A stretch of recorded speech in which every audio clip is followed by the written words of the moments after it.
Hello everyone, today I am going to teach the Ball poem by John Berryman. Before we get into the actual poem, let's have a short introduction about the poet.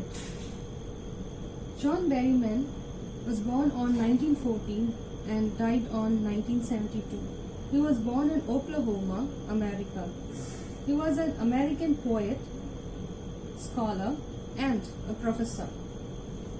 He won Pulitzer Award and National Book Award for his very famous work Dream Songs that was published in the year 1969. It is a book of poetry. It has almost 300 plus poems in it. At the age of 12, he lost his father, and that was a major loss which he cannot recover from. Throughout his life and throughout his writings, we can see that in his writings.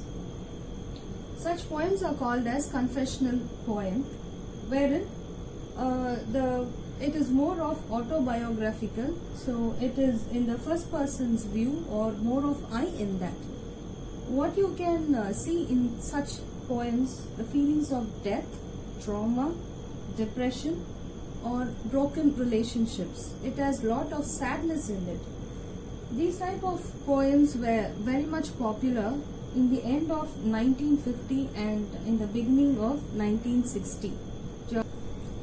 Let's see the objective of the poem. Loss is very common in human life.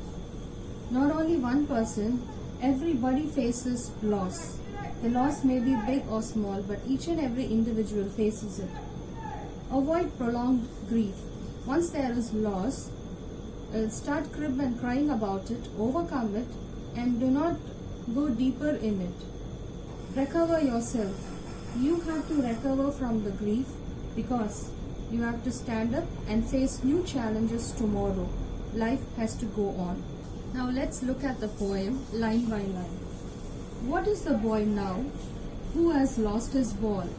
The poet is standing a little away from the boy and wondering about what is the boy now? What is he now? What is running in his mind? Who has lost his ball? The boy has lost his ball. So what is he going to do now? What is next? What is he to do? What next he is going to do? I saw it go. I, the poet witnesses, I saw it go. He said, he saw the ball, he saw it gone. Merrily bouncing down the street, and then merrily over, there it is in the water. The ball was very happy, very joyful, merrily bouncing. The boy was playing very happily, and then it bounced down the street, and then merrily over. It goes to the harbor, and then it is into the sea water. No use to say, oh, there are other balls. It's of no use to tell the boy that there are other balls, you can still play with those balls. It's of no use because the boy is very closely connected to the ball that he was already playing, and now it is gone. So he wants the ball that he missed. He doesn't want any other new balls. And ultimate shaking grief fixes the boy. So ultimate, the final shaking grief means he is taking the loss of the ball very personally and he is very sad about it. Fixes the boy means he cannot move. As he stands rigid, trembling, staring down. So the boy keeps on standing, looking at the ball, how it is going and sinking or whether floating far away. And he's trembling out of fear. What's going to happen to the ball next? And then staring down. He fixed his eye over the ball and he's not taking away his eyes just to see where the ball is going and how it is going. All his young days into the harbor where his ball went. So he stands fixed at the harbor, looking or wondering where the ball has gone, how it is gone, what happens next to the ball. All his young days, all his childhood days, he was at the harbor looking where the ball went. I would not intrude on him. Now this I says it is confessional sort of poem. I, the poet, would not intrude on him. He says, I will not disturb him, or I will not offer him any ball or money for him to buy another ball. a dime, another ball is worthless. He says the lost ball is very close to heart and it is very attached to the boy.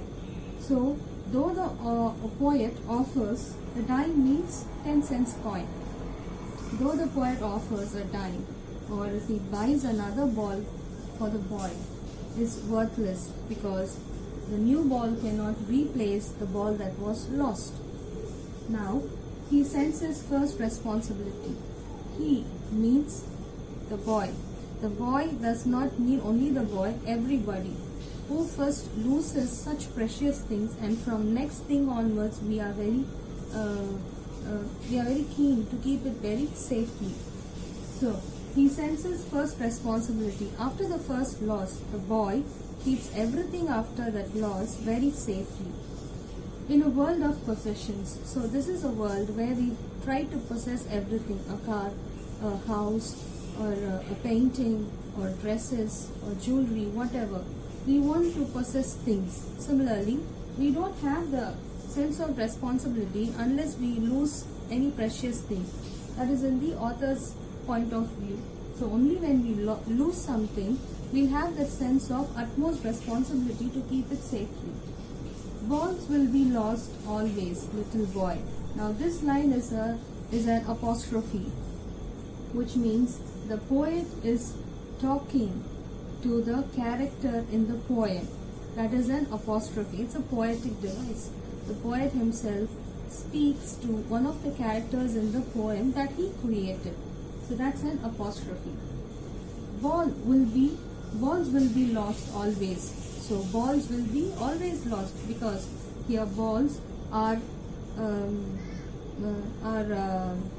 compared to lives that are lost, the death or the memories. So balls will be lost always, the childhood memories and then the adolescent and then the adult memories. So every stage of life, the previous stages will be lost. Similarly, the lives will be lost, the death will occur naturally. And no one buys a ball back. Memories are lost, memories are gone. We lose our mother, father, relatives, friends. We lose everybody because death is natural and inevitable. So once we lose, we cannot buy it back. Money is external in this fact. Money cannot buy everything. Money can only buy materials. It cannot buy memories. Now we have come to the last part of the poem. He is learning, well behind his desperate eyes. He is learning. He is learning about the natural death, the natural loss that happens in every person's life. He is learning the true facts of the life. Well behind his desperate eyes. Desperate? Hopeless. He was looking at the ball during his childhood days, thinking that the ball might come back or where the ball is going. So now he is hopeless about the ball. He will not come back. He is strong. He believes it firmly. The epistemology of loss, how to stand up. So he is learning the natural phenomenon of human life. That is epistemology. So he is learning the true fact of life. We are born, we live, and then we die. So that is the process of human life. So he is learning that. In the process of human life, the loss, the memories, the missing of loved ones, the death of very close people. So all those losses are inevitable. So the boy is learning that. So as the readers, how to stand up after heavy loss. How do we have to go about in the life? We have to stand up, face new challenges, face tomorrow's challenges, and we have to go on. Knowing what every man must one day know. Every man knows this. The human process, what happens next, everything. The natural process of human life, every man knows it. So whatever every individual knows, the boy is learning. And most know many days how to stand up. So all those people who faced only failures and not even a success, those men, most of them know how to stand up. They very well know they are going to fail tomorrow, but still they are up for the tomorrow. They are very eager. They are ready to face the challenges tomorrow. So all this process, the boy is learning. The boy also symbolizes the human, the individual. Now, the poetic devices that are used in this poem. First one is metaphor. In this poem, the ball is compared to memories or death. Symbolism. Again, the ball fell into the river. That means the childhood memories are lost. That means human lives are no more. So in that fact, it is symbolism also.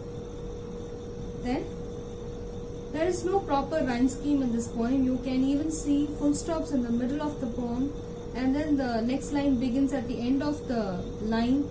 In a way, it is iambic pentameter also. Iambic pentameter means where the poetic lines are 5 feet long, or they don't have proper rhyme scheme. Then repetition. You might have seen what in the second line of the poem.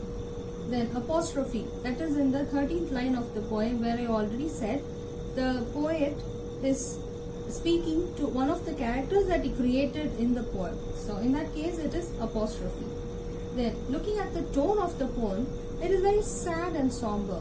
As I already told you, during the period of 1950 to 60, there were a lot of poems based on confessional style, whereby the poems are most of feelings of death or trauma or depression, like that. So since this poem deals with the loss, so the tone of the poem is very sad and somber. Thank you. This is Suchitra Manikandan for the ball poem.